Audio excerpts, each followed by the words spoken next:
Okay, we'll get started. Uh, so today, this lecture is on design of OTAs, and I'll just take one demo, and I'll start with some set of specifications, and I'll kind of design it as I go along in LTSpice, so that the procedure for design you will be able to know. Now, before I start, I just want to give you a disclaimer. The way that I am approaching is my style of doing things. Okay, so if you see different designers, each of them will have their own style. Over a period of time, as you design different circuits, you develop your own style of doing things. So this is not one, but I mean, this is not the only way to design. This is not the, I don't know if this is the best way to design or not. So if you check online, there are different designers with different approaches to doing design. So all of them are fine. So I'll just tell you how I do it, so that you get a hang of the concepts, and then you can evolve your own design procedure or your own methodology of design, which you can use for your, not only for your project, but also subsequently if you end up working in the analytic. Okay, so this is the disclaimer. So please don't think this is the only way to do it, or this is the best way, or this is the perfect way. This is just one of the ways. Okay, all right. Now, the circuit that I'm going to design is basically a simple 5 transistor OTA. I'll start with this so that it is easy for us to, uh, I mean, it's easy for everyone to follow. And then, maybe we can try to move over to more complex designs. Okay.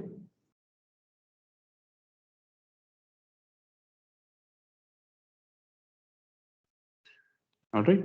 So this is the OTA. Now this is your V in plus, this is the V in minus. And I'm assuming that I'm getting a 10 microamp current source. Okay. And I'm taking my VDD to be 1.8 volt. Now this is the output. Okay. Now the specifications that I am choosing is something like this. So I have a load capacitance of, okay,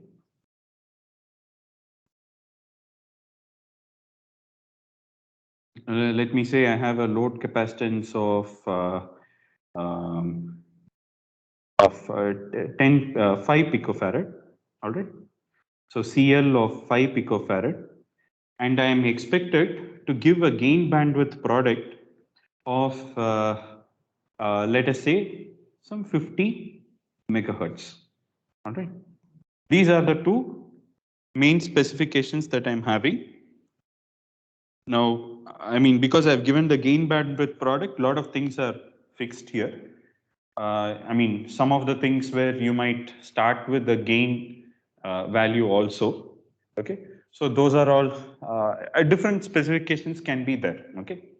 Now, in this particular example, I'm starting with this one. This is the question that has been given to me. Okay. Now, since I have been given a gain bandwidth product, this is nothing but my unity gain frequency. And it turns out, since this is a single pole system, yes, it has a mirror pole and so on, but then for all practical purposes, I mean, it is a single pole system, right?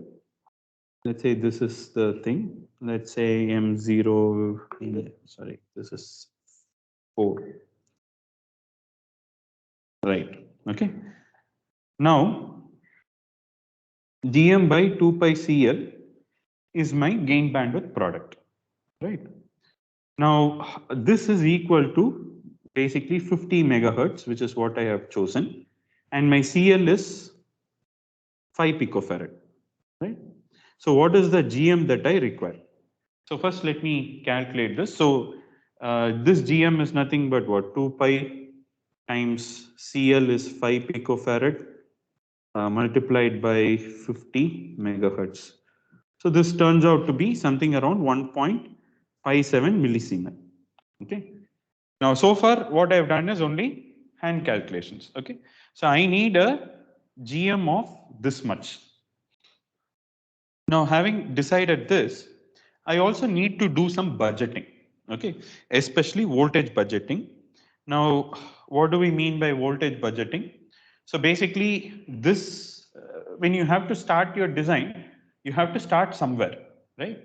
So one thing that I can, some of the things that I am deciding is that I am going to give a VDS of 300 millivolt for the tail current source, which is M5.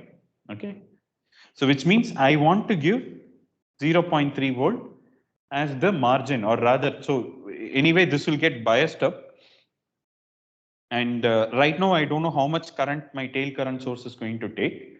But whatever it is, typically, my VD sat will be in the order of some 150 to 200, somewhere in that. I mean, somewhere between 100 to 200 to 20 millivolt will be the VD sat. So I am giving a little bit of margin, and I'm saying, okay, I'm going to budget 300 millivolt for my tail current source. Okay. Now my minimum input common mode voltage is going to be this gate to source voltage plus this one. So right now I don't know how much is the gate to source voltage I need for my M1 transistor. And I also don't know how much current should flow through this one. And I don't know anything else. Okay. So now what I'm going to do is I am going to move to my charts. Okay. So when I say charts, basically I have already, I'll show you the NMOS characterization test bench. So this is something I think you all would have done already. So here what I have done is I have taken a NMOS transistor, right? So the way I do it is go to components. So here you can choose the NMOS 4. Okay. So NMOS 4 is, that means a 4-terminal MOSFET. And you do a right click on this, you will get these things. Now, by default, the model is NMOS, right? And I think I told you sometime earlier, if you're using the ACL 180 nanometer library, you need to use N18. Okay. Why N18? Because so here I have, of course, copied this in .include file. So if you don't do this, if you just leave it as just normal NMOS, it will take some default parameters which are there in the simulator. Okay. And with that, you will not, which is not the actual functionality of a 180 nanometer CMOS. All right. So just a minute. Venu, I'm in class. I'll just call you after some time. Yeah. So what we will do here is that like, so we need to refer to the 180 nanometer technology node. Otherwise, you will have some random model which really does not give you anything. Okay. So I think those things you already would have known. So in case you haven't done that correctly, so please do that. I don't know if I've out of this screen mode. Okay. Yeah, this is the file I think I gave you guys. Okay. So if you look at this particular model file, I put dot, I mean, it says dot model N80. This is the name that I have given. Okay. Same way, if you're using a 65 nanometer thing, it says dot model N65. Okay. So if you're using a 65 nanometer, because the model file is written in that way. So if you are using so and here you have to include. So here I have put everything in the same folder. So I have given this dot include statement. So dot include, this is the name of the library file. And in case you are using a 65 nanometer library file, use this one. Okay. Now I have put a colon in front of it, which is basically to comment it out. So always make sure that this is changed to N18. Similarly, if you are using a PMOS, use a P18. Okay, so that is the thing. All right. So, and here what I have done is I have taken 180 nanometer. Width I have taken to be 500 nanometer. So I think this is an issue I think some of you guys had faced when you did your earlier simulations. I think the W max is some 500 nanometer or 600 nanometer, right? Am I right?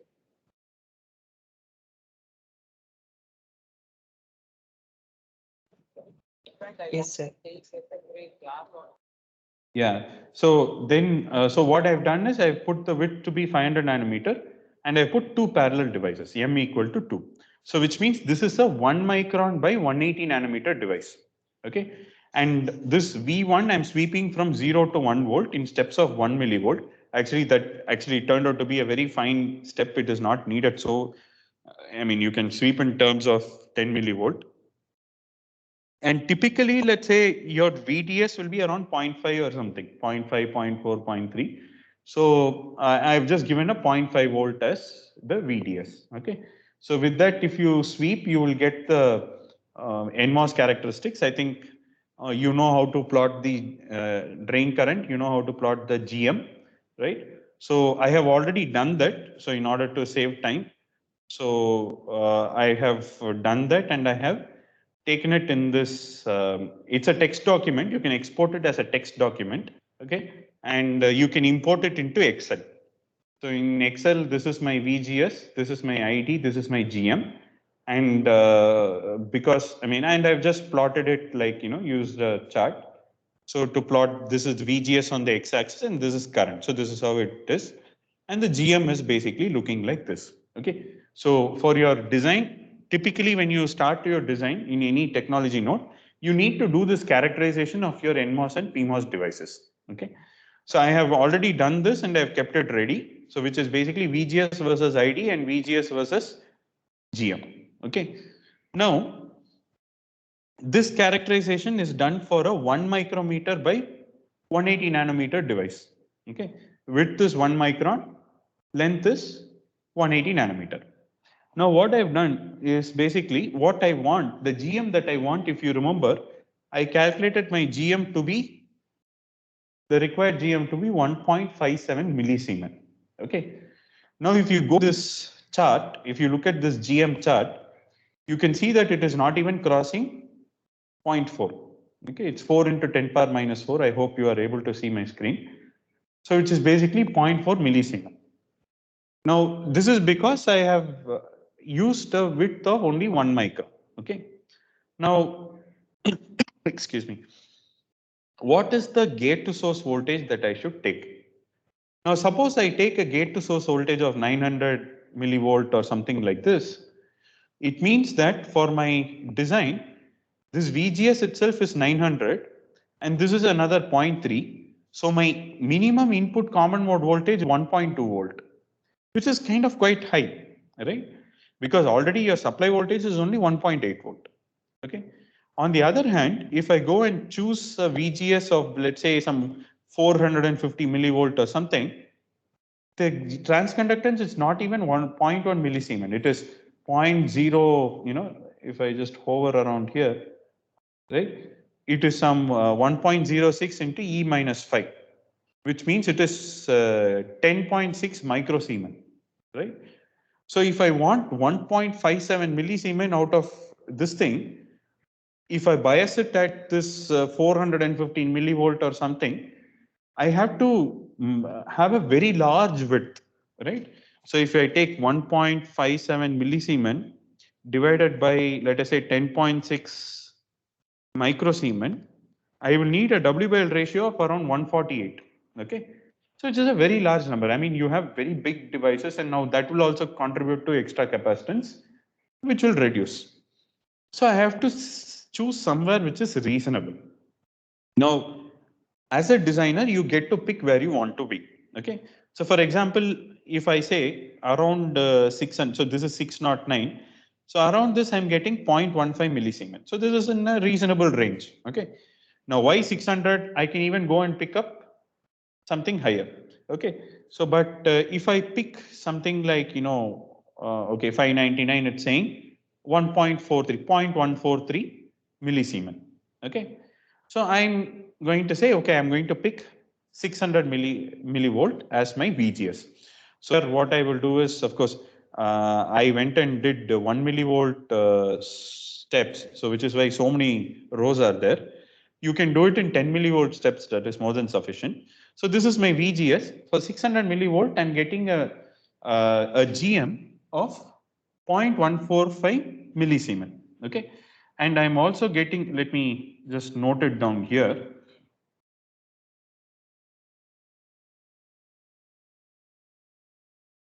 Okay, so for VGS is equal to 0.6 volt and W by L equal to 1 micron by 0.18 micron, I am getting a GM of 0.145 millisiemens.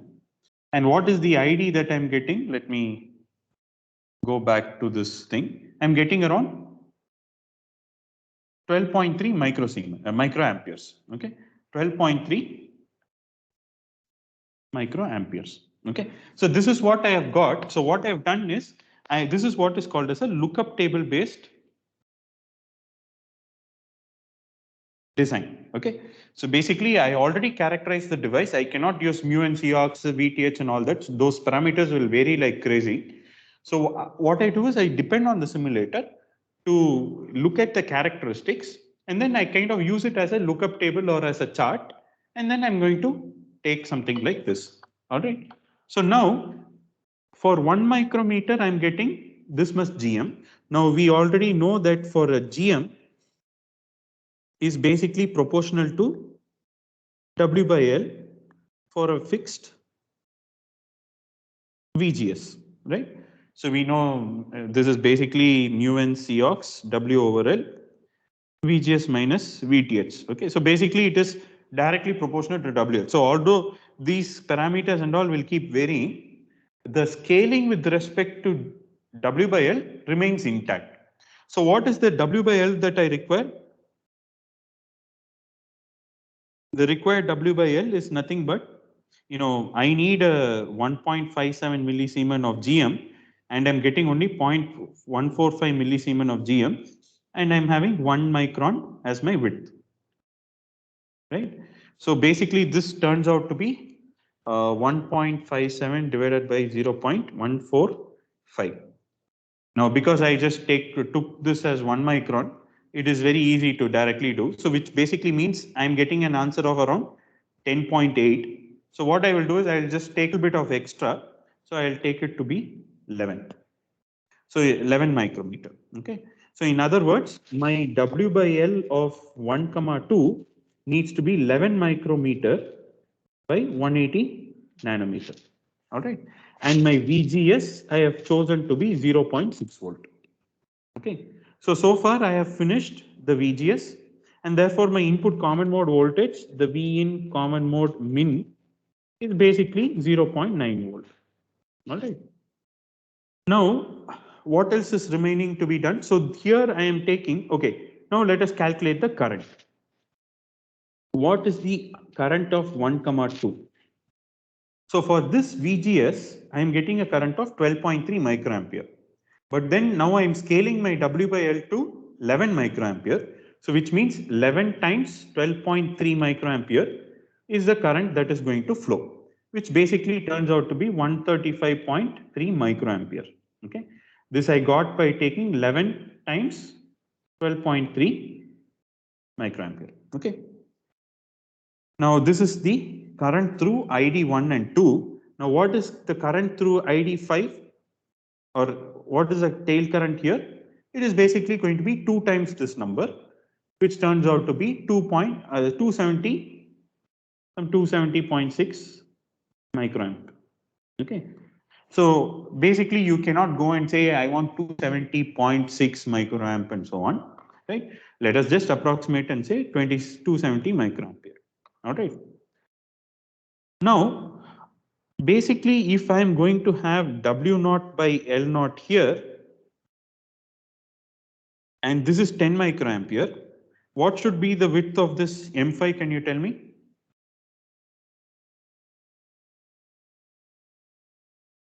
27 times. 27. 27 times. 27 times W naught by L naught should be the width of this one. Okay. All right. So now I'm getting, basically I'm getting somewhere, right? So I'm getting the W by L ratios of this thing. I only need to fix the W by L ratio of M3 and M4. Okay. So now how to do that? All right. So before that, let me, yeah. So for that, I am basically going to go to my PMOS chart.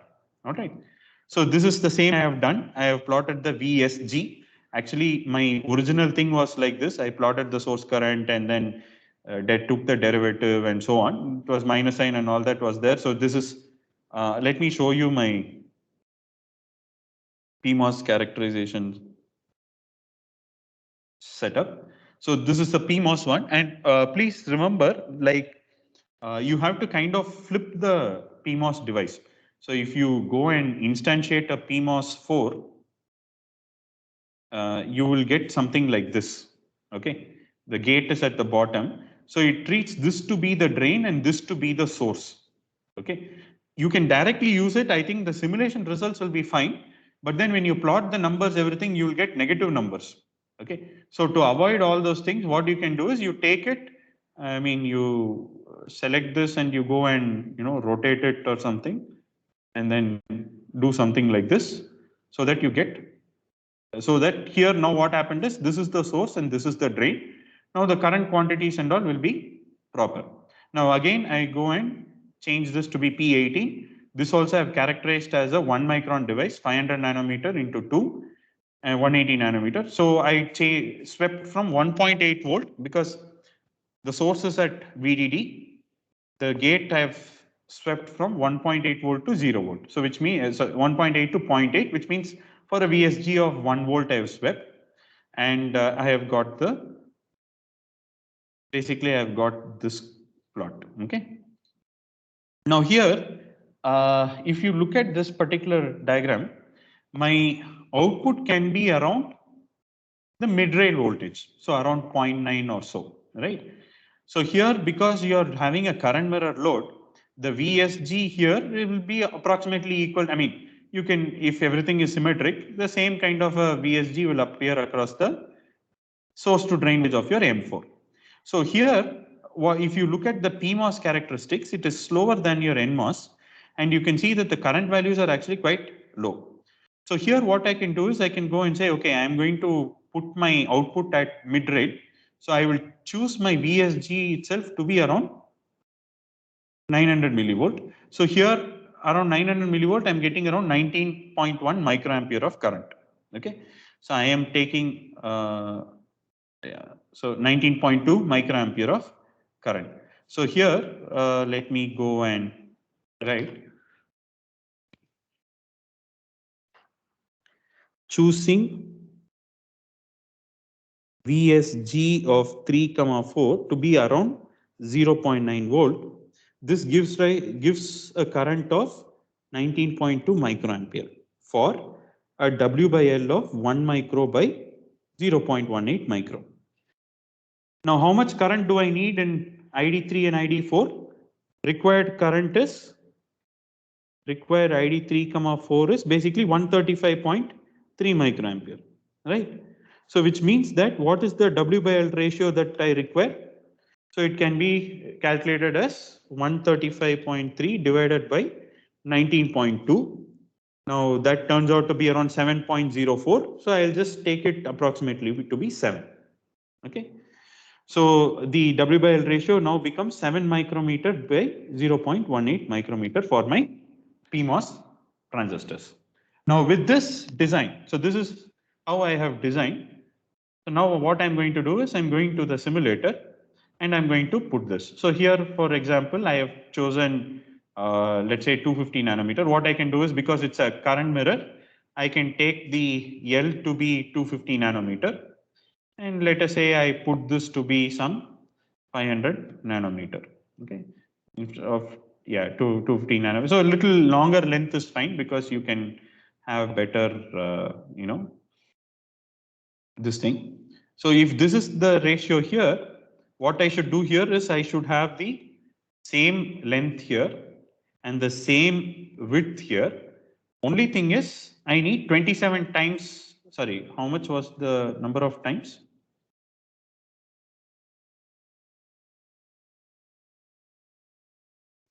27, sir. 27. 27, right? Basically 270 microampere. So it is 27 times. Okay. So 27 into 2 is 54. Okay. Why 54? Because, oh, okay. Sorry. This is 27 only. Yeah. This is 27. Okay. So here I am putting multiplier of 1, or if I don't leave it empty, it is multiplier of 1. And here it's the same dimension with 27 multipliers. Okay. Now M1 and M2, I said I want 11 micrometer, right? So I am having 500 nano into 2. So that into 2 will be basically 22, right?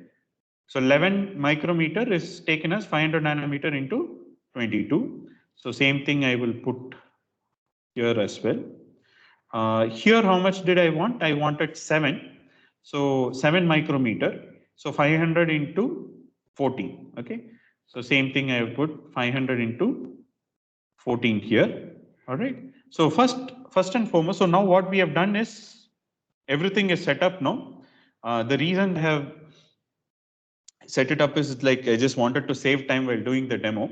Now, if you look at this particular this thing, I have given a DC. Maybe what I will do is I'll do this individually. Okay, so DC voltage I'm giving 0.9. Let's say. So here again, let me say I'm putting 0.9. All right. So first and foremost, always run only DC operating point. So here I have doing a dot OP simulation, which is the DC operating point. Let us now run it. Okay. So maybe you can close this and then you get this one. So here, because of the way I have done it, the numbers are all a little jumbled. So first, let us see what is M3. M3 is our tail current source. We wanted 270 microampere of current to flow. Here you can see that 244 microamp of current is flowing. It is okay. I mean, I wanted 270, I'm getting 244. And M1 and M2, I wanted 132, right? Some 132 or 133. I'm getting 122, which is decent enough. M1 is also 122. Okay. Now, what is the GM that I have? So this is my GM plot. I mean, GM column. So M2 GM is 1.55 millisiemens, right? How much did I want it? I wanted it to be 1.57 millisiemens. I'm getting 1.55. It's okay, decent. All right. Now you can also look at the gain. You can also look at the GDS, right? GDS is nothing but 1 by R naught. So how much GDS am I having? 3.97 10 raised to minus 5. So 3.97 10 raised to minus 5 inverse is basically actually 25.18 kilo ohm. Okay. So R naught 1 is 25.18 kilo ohm. Now, what about the PMOS devices? I'm having M5. So M5, let us say what is the GDS here? It is 2.48 into 10 power minus 5. 2.48 into 10 raised to minus 5 inverse is giving me 40.32 kilo ohm. Okay. So you can see that M5 and M6 are basically having the same thing. M1 and M2 will also have the same thing. Okay. 3.97, and here also you'll have 3.97. GM is this. So this is my first cut design, and I've got somewhere pretty much close by, right? So now let us go and see. Yeah, I also need to see what is my output voltage, right? So V in P is 0.9. So what is my V out here? My V out voltage is basically 0.95, right? I wanted it to be somewhere around 0.9 volt mid rail. I'm getting a output of this much, okay? And another important thing that you need to check in all these things is basically to check if all the transistors are in saturation, okay? So let us start with M3, right? M3's VD sat, M3's VD sat is 189 millivolt. And how much VDS is there? 269. I budgeted for 300. I'm getting 269 millivolt, which means it is in saturation. And there is almost like some 80 millivolt margin. Okay. Which is okay. I mean, you can always increase this a little bit better. Now, what about M1? M1 or M2? Okay. So the VD sat of M2 is 0.12. That is 120 millivolt. How much VDS is there? 683 millivolt is there, which means it's much more than what is required. M1 and M2 are in saturation. I mean, you can also check this here, right? And then what about M5, M6? M5 anyway will be in saturation. We need to check only M6. So M6, the required VD sat is 267 millivolt. So don't get scared about the negative sign because it's a PMOS device. It is like this. And what is the VDS that I'm getting? 848 millivolts. So which means all my transistors are now in saturation. Obviously, M4 and M5 will definitely be in saturation, right? So first do a DC operating point, make sure the GM that you want is there, the current that you wanted to flow is there, right? So now everything is fine. So now what I'm going to do is basically I want to run my transient analysis, okay?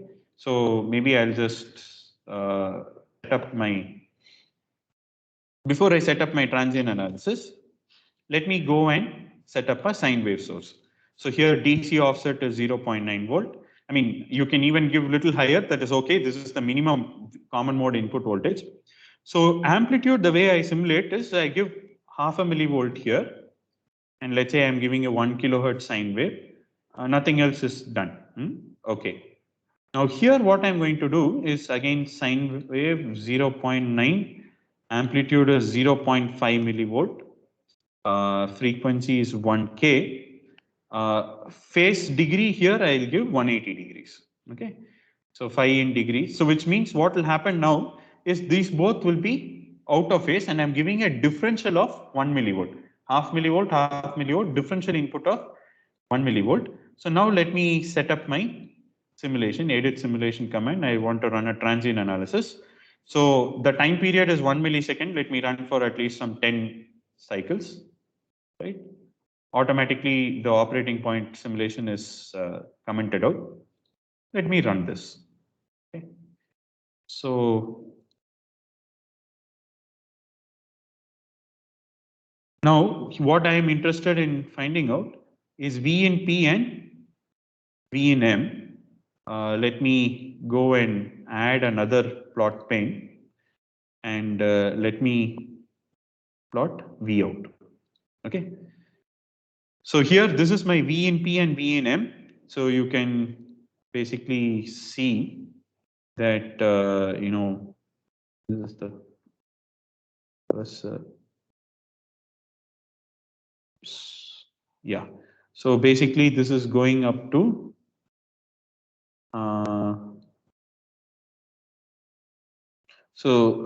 differential signal. So you can see that vertically it is, vertical cursor is basically what, 947 microvolt, basically 1 millivolt, close to 1 millivolt. You can directly, I mean, put something like this and see. Now, if you look at the output voltage, how much are you getting? So here in output voltage, you can see that the output differential is 74 millivolt. So I gave an input of 1 millivolt differential and I'm getting a peak to peak amplitude of 74 millivolt, which means there is good.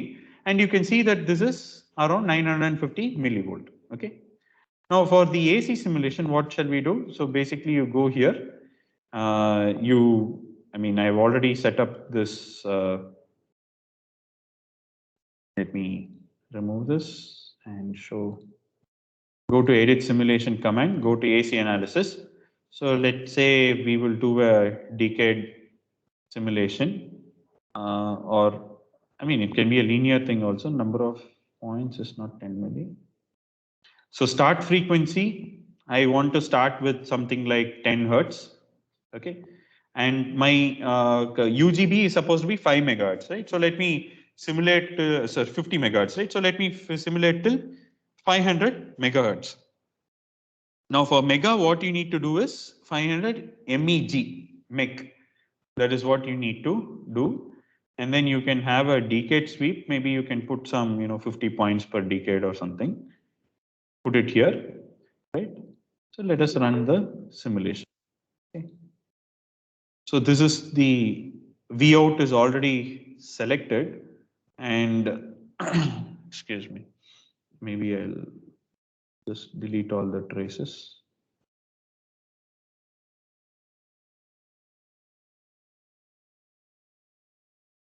Okay, I am interested in this V out. Okay. Okay. Just a minute. What happened in this one? Okay, start freak. Okay, I should give 500 meg like this. And one more thing, yeah, this is 5 picofarad, right? This is what I had designed for. Yeah, let me just go to V out. So this is your board plot. Okay. So you can see that if you click on this one, okay, your cursor, right? So the gain is how much? 27.43 dB. And of course, the phase here is some milli degrees, which is 0 degrees. We are interested in, so you can see that definitely this is a single pole response, like there is no other pole which is coming in. And we are interested in finding out what is the 0 dB number, right? What is the unity gain frequency? So roughly if this is some minus 0.3 dB, the frequency is 49 megahertz. So my UD is, I designed for 50 megahertz, I'm getting around 49 megahertz, which is pretty decent, okay?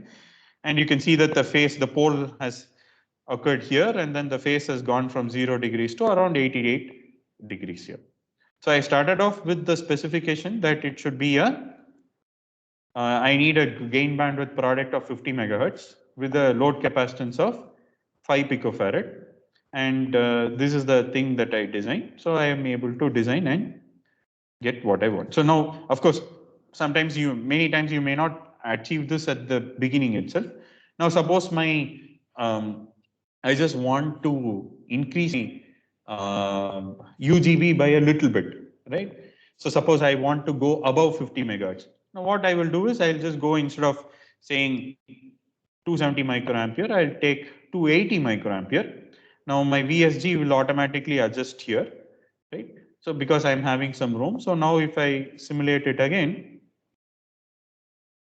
you will see that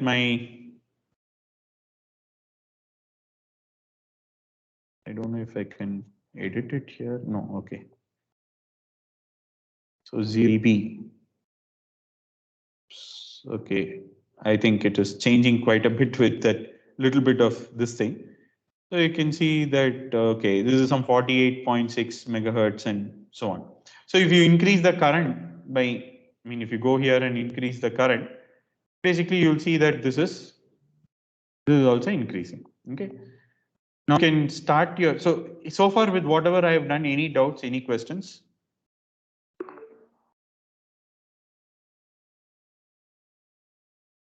In fact, what you can do is, suppose you are designing for a certain amount of gain, what you would do is basically, okay, let me just do that here.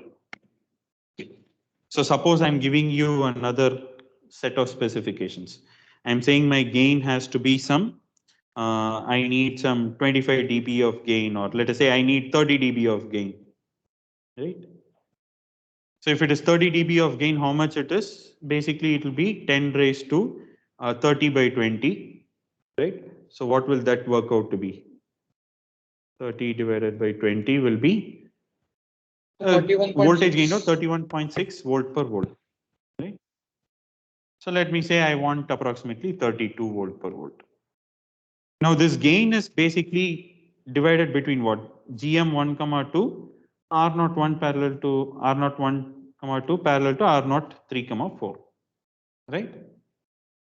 So you know what is the reasonable amount of GM and other things. So for example, now you need to partition. So let us say you have 32 here, right? If you say I will design such that this is 2 millisiemens, and then my R out is here, right? Now what is the R out that you require? Basically you need 16 kilo ohm. Now in our technology node like 180 nanometer, I think it is fairly possible, because if you recall, from my R01 in my current design is 25.18 kilo ohm, R03 was 40.32 kilo ohm. So it's just fairly decent, right? So if I choose something like this, now this is my GM. Now I can go and, I mean, if I want my R out to be this thing, first you start with GM, see how much gain you're getting. Now suppose I want to increase my gain, okay? Suppose I want to increase my gain, what can I do? Basically, I can go here, increase my channel length, okay? And correspondingly increase my width also, okay? Basically, the overall width also needs to be increased. So by keeping the W by L ratio constant, and scaling the length, what will happen is my R naughts will increase and therefore my gain will increase for the same power consumption. Okay, so like that you can do. And so basically the theory that we have seen in class, the analysis that we have seen in class, you need to use it to do whatever modifications you want. Now, suppose I wanted to, as I mentioned, if I want to push this gain from 27 dB to 30 dB or something, I need to go and either one thing is I can try to, I mean, you cannot put too many constraints. So if you put too many constraints, then it becomes like a very tight problem. So what you can actually do is that you can go and increase the channel lengths here while keeping the W/L ratio constant. For then you have the same current and you will have larger gain. So any doubts, any questions?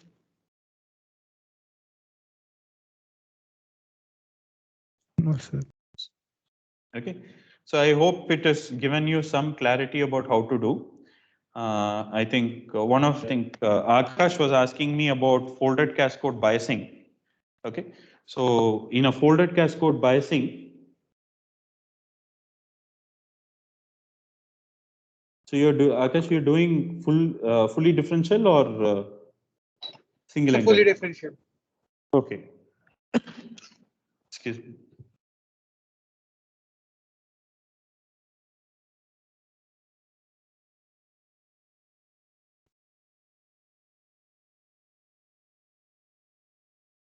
Right. So this is your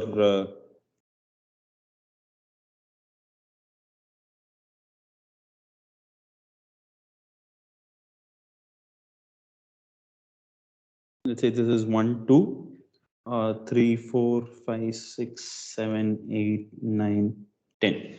All right. Now, first of all, in your design procedure, what you will do is you will first start with the maybe I don't know if you're starting with gain, you go and find out what is the GM that is required. Now, from GM that is required, you go and figure out what is the VGS that you're using, what is the ID that you require, what is the ITAL that you require, right? So from all these things, you'll find out the W/L ratio of 1,2, right? And also you'll find the W/L ratio of 11th transistor. Let's say this is M11, right? So this part is done. Now, the rest of this stack, right? So basically you are going to have some amount of current which is flowing here. Let's call it as I1. So now that I1 you need to decide, right? So how will you decide that I1? So basically one thing is you can look at the slew rate requirement. We saw that, you know, I1 should be at least greater than or equal to ISS by 2, right? So that is something that you need to, because otherwise if the full, so you can look at that requirement and then fix I1. Okay. Now suppose when you fix that I1, basically now you need to design the bias circuit. Now how will you do the bias circuit? So these two sections are a cascode, right? So if you don't talk about common mode feedback now, first, so you typically what you do is you first design this circuit and then later you can implement common mode feedback. So if you're using a fully differential, folded cascode and all, maybe what you can do is for the purpose of the project, do it without common mode feedback also. That is okay. So this is basically a cascode bias problem. Okay. So one of the simplest and the best ways to bias a cascode is basically put something like this. Now, instead of a current mirror, maybe if I were to implement this, this is how it will be. And this will anyway come from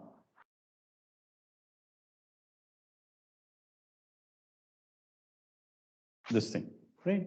So your right. So this becomes your biasing circuit. So let us put some names. Let's say this is M12, M13, and M14. All right. So now let us say, for example, let us say my I1 is 50 microampere. Okay. And let us say my ISS is, let us say 80 microampere, for example. Okay. So which means the current that is flowing here is 40 micro, right? And the current that is flowing here is 50 micro. And the total current that is flowing through transistor M9 is 100 micro. Sorry, not 100, 90 micro, right? 90 micro. So 90 micro flows through transistors 9 and 10. Transistors 3 to 8 will have 50 micro, right? So now let us say this is a 10 microamp current source. Let us say you mirror it 1 to 1. So let us say here also you're having 10 microampere, right? So you bias, I mean, you put a certain, I mean, for a given VGS, you will know how much VSG you want. You'll be budgeting, right? You can kind of go and budget saying like, I want my VSD to be some, let's say 0.3 volt, 0.3 volt is my overdrive voltage here, right? 0.3 volt. So 0.3 itself is 1.2 volt. So then the rest will all be this thing. So if your overdrive voltage is 0.3, roughly your VSG will be around 0.6 or 0.7. Okay. So for that, if you design for a VSG of 0.7 volt, let us say, right, you will get a certain W by L ratio for 10 microampere of current. Okay. Now let us say this is W by L of 14. Now your W by L of 10, right? W by L of 10 will be 9 times my W by L of 14. Correct. And the W by L of 14 is chosen such that for a VSG of let us say 0.6 or 0.7 volt, whatever it is, right? And a current of 10 microampere, right? So now what will happen is automatically this particular stack has got only 10 microampere flowing through, but because you have put this multiplication thing, this will have 90 microampere. Now at the same way, you would also have designed for W by L 13, right? Now W by L of 8 will be equal to how much? 5 times W by L of 13. Okay. Now with this W by L also, you would have taken for a certain amount of VSG and current equal to 10 microampere. So if you do like this, now in one shot, you cover the biasing of both the PMOS, I mean, the 4 PMOS transistors. Okay. Similarly, what you can do another biasing arrangement. Let's say, I mean, you anyway, you do have, let us say the overall biasing would be something like this, right? Let's say this is a reference 10 microamp or something. You put another, right now you need to have a PMOS bias, right? I mean, you need a PMOS current source. So you put one more PMOS, and here you get resistor, and you have 2 NMOS transistors, right? So this is the way that you do. And this will basically go as bias for, let us say, bias for M3, M4, M5, M6, right? So this will form the bias, because this will go and let us say this will be that transistor of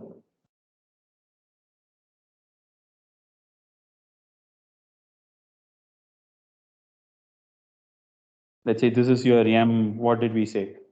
14 and 13, right? Let's say this is M14, this is M13. Now, if you connect, so basically this will be your biasing arrangement, okay? And this will of course connect to your PMOS biases. Is it clear? Yes. Any doubts? Okay. So only thing is use it, bias it for 10 microampere here, and then mirror, I mean, the W by L of this one will be just the scaled version of whatever you need. Okay. All right. Any other questions? Any doubts? So always rule number 1, is first you do your DC operating point, see if it is in the ballpark region. Okay. See if all the transistors are in saturation and so on. Yeah. Yeah. Somebody had a question? Yes, sir. Like for our project, we have a project in PTET. So that like how do we model the temperature variation, or like how do we capture the temperature So variation? these models already have the temperature variation thing built in. So all you need to do is to sweep your temperature in LT Spice. Okay. Sir. So the MOSFET model, as I showed you in that file, I mean, it has like umpteen number of parameters. Okay. So this is so you have like so many parameters, which all will, I mean, these are all, this whole thing is for, just one NMOS transistor. Okay. So this captures all the effects basically. Okay, sir. Yeah. Only resistor, you will be using a generic resistor. I mean, that's okay. You can just, for course project, you can probably just get away with it. All right. Any other questions or doubts? Sir, Yeah. sir, in that folded cascode biasing, if we are using a CMFB, then what should we do for biasing the upper PMOS or lower NMOS? So it depends on where you're giving your CMFB, right? So one thing is, if you're directly going and controlling the tail current source, then there is no problem. You directly, that the work is done. Suppose you're controlling the NMOS, the PMOS bias will remain to be the same. Okay. Let me maybe just quickly share.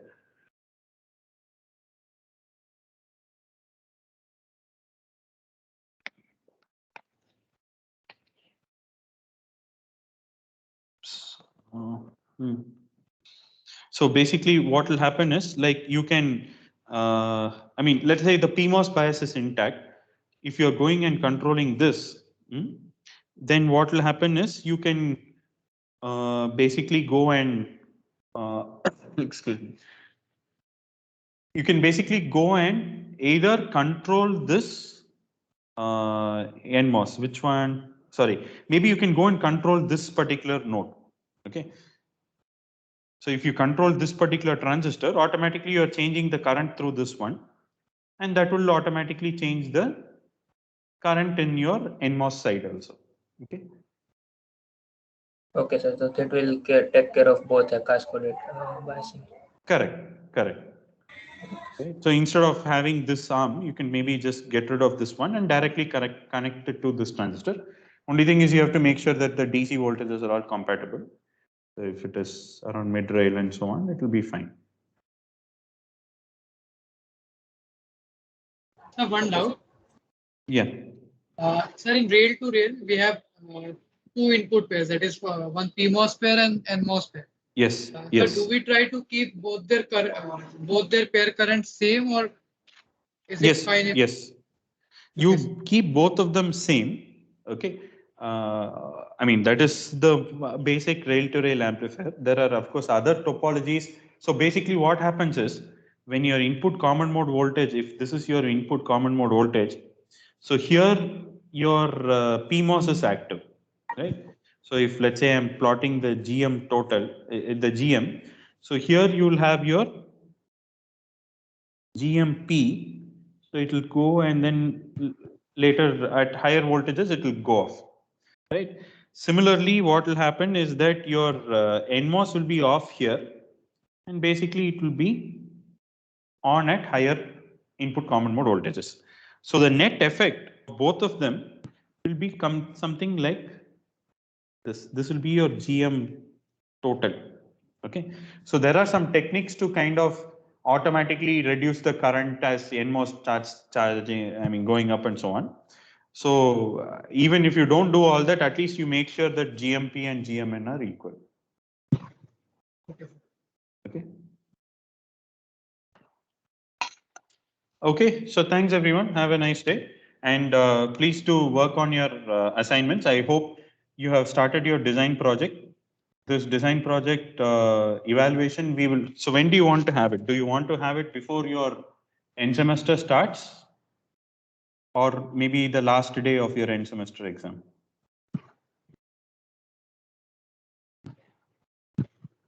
Sir, after that would be fine. Yes, sir. Now we don't. We have only 1 week, sir. Actually.